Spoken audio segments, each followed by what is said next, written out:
This used to be one of the biggest hotels in Lebanon's northern city of Tripoli.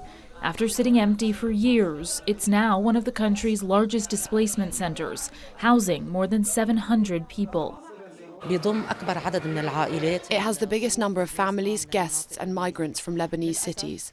I'm sorry to say they came here to find safety. We are trying to help as much as possible with NGOs, charitable organisations and the youth of Tripoli. They all came and helped to serve the people when it was time. But the facilities at that center are a far cry from the communal kitchen and restrooms found at a makeshift shelter just down the road. These are the conditions that the majority of displaced people who have managed to find shelter are living in.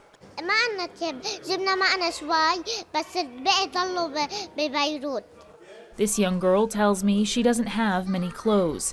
The majority of them are still at her house in the southern suburbs of Beirut. But despite a lack of belongings, many believe they're better off here.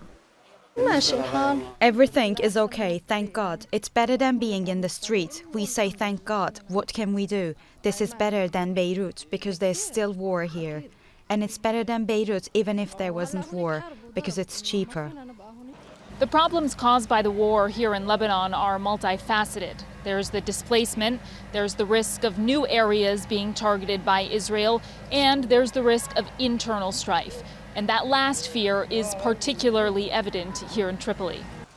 A Sunni-majority city, most residents of Tripoli do not support Hezbollah.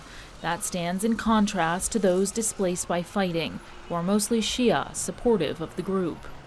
In the beginning, people started coming from Beirut and all around the country and putting pictures and flags of certain parties. This is not the time for such behavior. We are at war.